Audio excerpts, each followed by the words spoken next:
আমাদের কিন্তু ক্যান্সার কেন বাড়তেছে, এগুলো কিন্তু কার্সিনোজেনিক, ঠিক আছে? 1 লক্ষ টাকা জরিমানা করা যায়। খোলেন এটা, এটা কি জিনিস? কখন বানাইছেন? কালকে রাত্রে বানানো। কালকে রাত্রে? কি কি আছে এটার মধ্যে? দই, দুধ, চিনি। কেন আপনারা ইনস্ট্যান্ট বানিয়ে দেন না ব্লেন্ডারে? এটা কি আপনার যেই আসুক, লাচ্ছি দোকানে কি করে, সবাই তো ইনস্ট্যান্ট লাচ্ছি বানিয়ে দেয়, দইটা মিলিয়ে পানিটা বরফ দিয়ে। এই দই কি আপনারা বানান? কারখানা?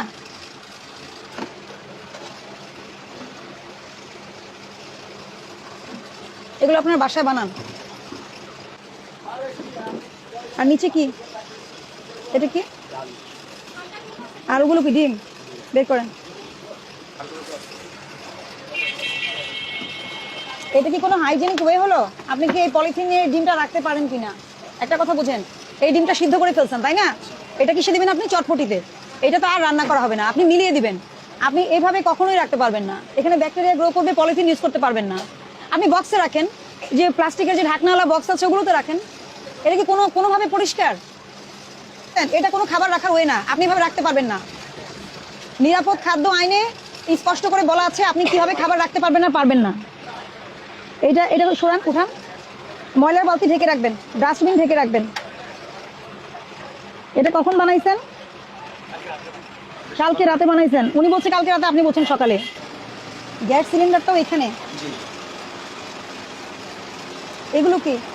এগুলো যে আপনার এমনি ড্যামেজ মাল। ড্যামেজ মাল তাহলে ফেলে দিতে হবে না? না, ড্যামেজ কোম্পানি চেঞ্জ করে। আপনার তো এখানে কোনো জায়গাই নাই, একটা মানুষ দাঁড়ানোর জায়গা নাই, এমন স্পেস দিয়ে এখানে সিলিন্ডারটা রাখছেন আপনি, যে কোনো সময় এটা বার্স্ট হবে। এটা উঠান। বরফে আটকে গেছে। এটা কি খাবার ব্যবহার করার জন্য প্লাস্টিক? এটা কিসের ড্রাম বলেন? আপনি বলেন কিসের ড্রাম, কোত্থেকে আনছেন? নিরাপদ খাদ্য আইনে স্পষ্ট বলা আছে আপনি খাবার কিসের সাথে রাখবেন, কিসের সাথে রাখবেন না, একদম স্পষ্ট নির্দেশনা আছে। কেমিক্যাল সেটা জানে, বলে যে কেমিক্যাল না। কেমিক্যালের ড্রামে কি সে লাচ্ছি ফালুদাগুলো রাখতে পারে কিনা? হ্যাঁ, এটা বরফ গলবে, এগুলো বের করবেন। দেখি, ধরেন। আলু কোথায় রাখছেন? গ্যাস সিলিন্ডারের ভিতরে। পচা আলু কেন আনছেন? পচা আলু কেন আনছেন? হ্যাঁ, তাহলে পচা হলে ফেলে দিবেন না। তাহলে এখানে এগুলো কি সিদ্ধ করছেন সব? পচা আলু আর ভালো আলু একসাথে সিদ্ধ করছেন? অবস্থা দেখেন। এটা কি ভালো আলুর সাথে সিদ্ধ দেওয়ার কথা? আপনারা বলেন, ভালো আলুর সাথে সিদ্ধ দেওয়ার কথা?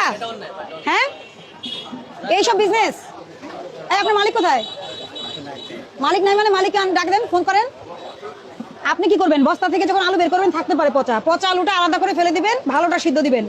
এইটা কি আপনি কোনটা ভালো কে বলতে বোঝা যায় না? দেখেন আপনি কোন, এটা কি ধরনের ভুল? না না, এটা কি ধরনের ভুল? এটা কি ধরনের ভুল? হ্যাঁ, তুমি আলুটা ফ্রেশ করে ধুইয়া তারপর সিদ্ধ করবা। কারণ কি? এটা তো রান্না করে আর খাচ্ছে না, এটা কিন্তু মিক্স করবে। তুমিও খাও, এটা তো অন্য মানুষ কেউ খাবেন না, কেউ খাবেন না। অবস্থাটা দেখেন আপনি। এটা কি না বোঝার সুযোগ আছে? ই দাও, লিফলেট দাও। আপনি কে কমিটিকে কথা দিচ্ছেন? হ্যাঁ, কথা দিচ্ছেন যে এটা শুধরাবে? 1 লক্ষ টাকা জরিমানা করা যায়, আমি 30,000 টাকা জরিমানা করলাম। দ্রুত ব্যবস্থা নেবেন, অর্ধেকও করিনি। এইটা আপনার জীবনের শিক্ষা এবং আপনার চারপাশে যতজন আছে সবার জন্য এটা শিক্ষা। আপনার মানে কি? আপনার প্রতিষ্ঠানের যারা কাজ করছেন সবার। মালিক যে সবসময় বলবে পচা আলু সিদ্ধ করতে, আমি বিলিভ করি না। এটা আপনার দায়িত্ব। আপনি আলু কিনেন, পেঁয়াজ কিনেন, যাই কিনেন, আলাদা করে ফেলে সর্ট আউট করে তারপর আপনি, এবং প্রত্যেকটা কেমিক্যালের জিনিস ইউজ করতেছে। কেমিক্যালের যে বাস্কেট, একটা এগুলোর মধ্যে কিন্তু ওনার ফ্রিজে কি রাখছে উনি? এগুলোর মধ্যে লাচ্ছি রাখছে। আমাদের কিন্তু ক্যান্সার কেন বাড়তেছে? এগুলো কিন্তু কার্সিনোজেনিক, ঠিক আছে? এগুলো কার্সিনোজেনিক। কারণ তো আপনার লাচ্ছিটা তো সরাসরি খাচ্ছেন না আপনি। এই যে কেমিক্যালের যে আছে গ্যালন, এগুলোর মধ্যে রাখা, এগুলো করে কিন্তু কেউ বিজনেস করতে পারবে না। আপনি একটা টিম করেন, টিম করে দরকার হলে আমাদের সহযোগিতা নেন, নিরাপদ খাদ্য কর্তৃপক্ষের সহযোগিতা নেন। এত সুন্দর মার্কেট এই 4-5 জনের জন্য কিন্তু নষ্ট হয়ে যাবে।